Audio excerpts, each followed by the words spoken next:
Please welcome physicist, author, and founding director of the Laurier Centre for Women in Science, Shohini Ghose.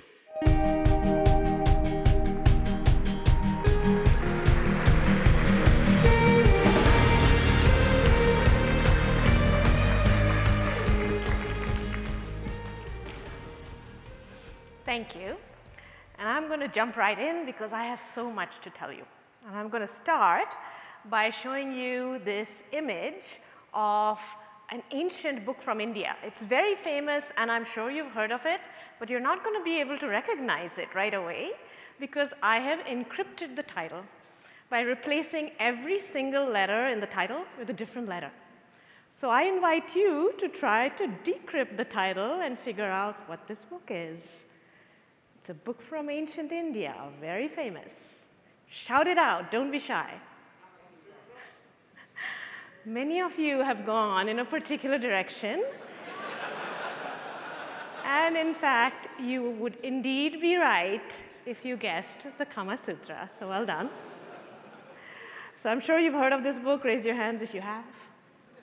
If you haven't, it's a self-help manual. But in this book, actually, there's a chapter which describes how couples can secretly communicate with each other using exactly the encryption cipher I just described. So this may be the very first description of encryption in history, and that's why the Kama Sutra really should be famous. These days, we don't actually use this kind of a cipher because it's very easy to crack it. We have computers. We use much harder mathematical problems for encryption. For example, we look at factoring of large numbers. Here's a number for you to try to crack, but I don't recommend you trying this unless you have a supercomputer. So just to save time, I'm just going to give you the answer for this particular math problem. Here it is. I'm sure you would have guessed that. But the point here is that if you have a number that's maybe 260 digits or more, even supercomputers find it very hard to crack this. And that's useful because today's encryption methods that we use actually are based on the fact that this factoring problem is very difficult. So if you are sending some kind of an encrypted message and a hacker wants to actually steal your information, they would have to know how to solve factoring, and then they would be able to access your data. So that's pretty good because it's a pretty hard problem. But I worry. What if there's some whiz kid out there, you know, the one who knows all the digits of pi and, you know, can solve problems really fast and puzzles? What if she goes and figures out how to do factoring? Then we'll all be in big trouble. And even if the whiz kid doesn't do it, we actually already know that there exists a method to actually crack the factoring problem if we use entirely different computers, which I want to tell you more about today. And those are the computers of the future, which we call quantum computers.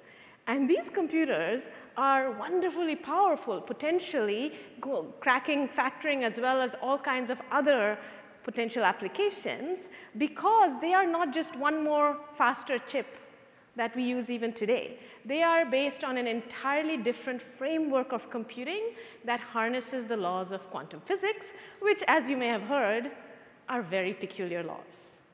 For example, if you have a quantum particle such as an electron or a photon, which is a particle of light, if you want to know precisely every single property of that particle all at the same time, you just won't be able to do it. That's what we call quantum uncertainty. So, for example, if you want to precisely measure the position of the electron perfectly, you can do that. But then you wouldn't know anything about its direction or its speed of motion, its momentum. And if you want to know everything about its momentum, you wouldn't know about its position. Not because your devices are not good enough. It's because it's built into the theory itself. It is fundamentally unknowable, which is really weird, of course, and perhaps tells us that maybe we can't do precision computing. But in fact, the really revolutionary idea is that for computing, embracing uncertainty can actually be a very powerful thing, so that it's actually a feature, not a bug. In the language of computing, as you all know, Everything is based on a very simple framework, 0 and 1, binary digits, bits. But in the quantum computing world, we use the language of probabilities to embrace uncertainty. So there's some probability that a quantum bit, which is a qubit, is in the state 0, and some probability that it is a 1, and we don't know. And that's okay. That's what we call quantum superposition. Again, imprecision seems like a strange thing to use for computing. But really what we're doing is we're expanding the landscape of computing and going from just restricting ourselves to 2 points, 0 and 1, to an entire beautiful new boundary that we can explore. And it becomes even more interesting when we go to more than 1 qubit. When 2 or more qubits interact, they can get locked together in a kind of wonderful but peculiar handshake, so that individually each of these quantum particles can still be uncertain and fluid in a superposition of 0 and 1, but jointly the 2 qubits are perfectly in sync, so that when one of the qubits is measured to be a 0, the other one will instantly be a 1, no matter where they are in the universe. So this magical balance of certainty and uncertainty is what we call quantum entanglement. And it doesn't exist in our everyday computers today. But it's now an extra knob in that expanded quantum computing framework that we can use to build better, more powerful algorithms. So playing in this beautiful landscape of probabilities, the trick is to try to figure out how to travel the probability world in such a way that we can make the probability of the right answer for whatever task you're doing, make that grow, and the probability of the wrong answer to decrease. And in fact, it is indeed possible in this larger framework of computing. And this is something that eventually led scientists to realize that in this framework, we can actually build algorithms that can do that factoring problem. So now we'd all be in trouble, because in the future, if such a computer is built, all of our encryption is going to be completely vulnerable. However, quantum also offers us a way out. What if we could use quantum to fight quantum hacking? And in fact, this is possible, again, by understanding and embracing quantum uncertainty. For example, if we took quantum bits, qubits, and encoded our secret information in those qubits, or maybe use it to build a key that we then use to encode our information, then if there's a hacker out there who wants to copy the information secretly and then decrypt it, they wouldn't be able to copy the key because uncertainty and superposition. There is no way that the hacker can precisely copy perfectly every part of your quantum bit. And that is a kind of encryption that is not based on mathematical problems like factoring. So no matter how complicated the problem is, it doesn't matter. No matter how smart that WizKid is, it doesn't matter. No matter how much computing power you have, it doesn't matter. Why? Because this encryption relies on the laws of quantum physics, the laws of the universe. So hackers would have to violate the laws of physics to be able to crack your code. So that's a very powerful kind of encryption process. And there's much more to this, the potential of quantum computing in this bigger framework. I want to describe a bit about this. It all sounds like science fiction, I know. But in fact, just recently, China launched a satellite, a quantum satellite, which is capable of generating pairs of entangled photons, which are particles of light, and sending them to stations on Earth separated by about 1,000 kilometers. And these entangled particles can be tested to see if they're really entangled, and then they can be used to develop exactly the kind of quantum encrypted keys that I just described.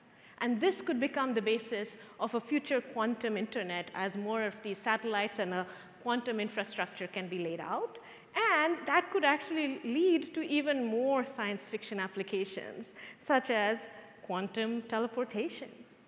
Not of humans, but I'm not making this up. It is actually possible to teleport, not humans, but quantum information from one location to another. And it's already been demonstrated in the lab. Now, a lot of this kind of applications and testing is happening in research groups around the world, and it's still at the prototype level. However, even though we don't have large-scale quantum computers, these small-scale prototypes already offer quantum advantages. So in my own research team, we also actually do this kind of testing and benchmarking by accessing quantum computers on the cloud. For example, we did a small test where we simulated a task involving 3 parties that have to make a joint decision about something. And they are connected, but during the decision making, they cannot actually communicate. So if they try to just make the best guess without any communication and using just regular computers, then they have a success rate of about 75%, which is shown as a blue curve here. But if they are allowed to use entanglement, which is what we simulated using the quantum computer, then their theoretically predicted success rate would actually be 100%. But when we actually ran this on a real quantum computer, the data you see is the purple curve, which is not quite at the theoretical white 100% level, but it is higher than the blue curve. And this is the reason it's not quite at 100% is because there's errors in these small-scale quantum computers, because these are very fragile devices. They operate at temperatures that are colder than outer space. So even the slightest bit of heat is like noise. And that's what you're seeing here. But in spite of that, you clearly see that there's an advantage in this very small-scale, simple test that we can do. Even my students can run this on the quantum computer. And that's very exciting, because the next steps would be to improve on this and expand and eventually perhaps develop really large-scale quantum computers. And if we can do that, then there's a potential to impact many, many areas. So I've already described for you a little bit about the possibility of building a quantum internet, the communication application. On the computing side, it's equally exciting, because certain kinds of problems, such as if you want to calculate all of the properties of, let's say, a molecule consisting of individual atoms and all of the electrons, these are quantum particles. Therefore, using a quantum computer to actually simulate and calculate that would be much more efficient than what we do now with our regular computers. And that could lead to better drug development, maybe smart materials, better solar cells, and who knows? We don't even know all the possible applications that are out there. The other thing that I want to mention is that entanglement offers a way to do high-precision sensing that can beat the current limits of our sensors, and that too has many applications in many fields, as I'm sure you will agree. Design is also really important because, as I said, these materials, as we develop them and improve them, we can cut down on the cost and the energy requirements for these kinds of applications. But for me personally, the thing that really excites me is just the science itself. Because as we use these computers more and more, we're going to understand their advantages and their limitations. And that's telling us, what does it mean to talk about a quantum versus a regular world that we live in. So we're learning about the fundamental laws of nature and what we mean by saying, what is quantum about quantum? So to me, that's the most exciting piece. And many research teams, just like my own, are working on the problem, and this is growing, in fact, exponentially around the world. Governments as well as private sector investors are very interested in this industry. In fact, the last year, there was more investment in quantum than all of the previous years combined. And that's exciting because, as you see, the potential is huge if we ever build these quantum computers. They're going to impact society in multiple ways, from healthcare to energy use to climate change to who knows what else. And that means all of society may change. There may be a real revolution that started as an idea, now leading to all of this technology, and then who knows what in the future for our society. And when we talk about society, that brings up questions of who is developing this technology and who will benefit from it and what will we use it for.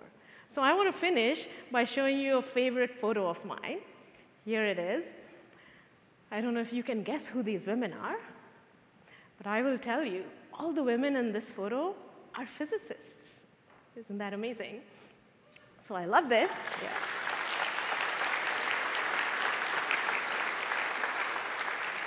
This photo was actually taken at a conference, gathering together women physicists from over 50 countries. And in fact, there's talent and curiosity and energy all around the world. Imagine if we could harness all of that and really have everybody contribute and benefit from this coming quantum revolution. That's the revolution that I want to be a part of. Thank you.